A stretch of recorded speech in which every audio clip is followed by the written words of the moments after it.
great shitty fucking plan to start your day. Hey, check it out, YouTube.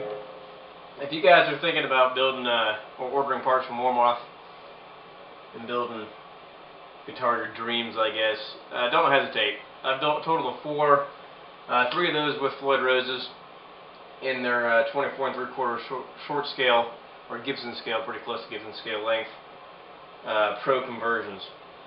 The only one exception is that vintage type Strat that I built there. I've had absolutely no problems with any of their quality.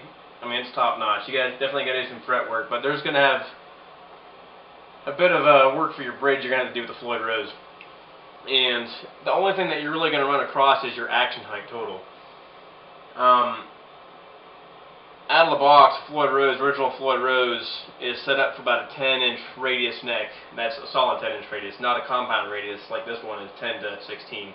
And that's how all of them are that I've built, and I actually love them. But the thing is, if you're ordering that Floyd Rose, you're going to have to do some adjustments to the Floyd Rose itself, and that's by putting shims underneath the saddles.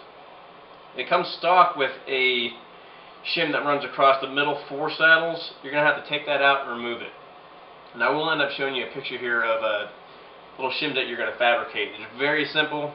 You can get some feeler gauges from AutoZone Advanced, cost you about $5. Or if you really want to, you can order them from Stuart Mac, I think has some, and All Parts definitely has some too. Either which way, it's going to be inexpensive. But what you are going to do for this particular setup, whether it's a long scale that you're building or the short scale, it's going to be absolutely no difference. You're going to remove that center shim, discard that. You're going to cut and fabricate shims for the high and low E strings out of a 0.6 millimeter shim. Your B string and your A string, you're going to fabricate a 0.2 millimeter shim. The center 2, the D and the G, you don't have to worry about, those will be the same. If you've done any rearranging to compensate beforehand of the saddles themselves, some people do that, you got to make sure they're back in the original spot or it's not going to work to what the desired effect is going to be.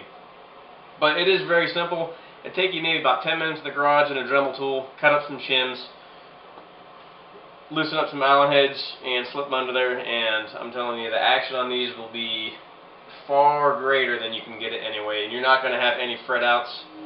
Let's see if I can sort of do that for you. And that's on the 12th, 15th, or excuse me, 15th, 15th, 17th. All the way on the neck.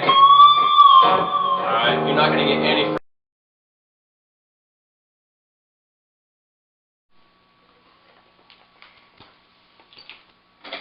For whatever reason, my goddamn cheap-ass daughter's camera, yeah, my daughter's camera cut out. But what I was saying in conclusion is that you're not going to get any fret outs. So don't hesitate on buying anything from Warmoth, even though there's a little bit of frustration in setting some stuff up.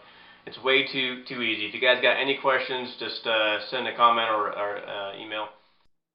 And what I was going to continue saying until my damn camera cut out again, not a big deal, is it's very simple. You can see in the picture that I have here, it shows the low E string.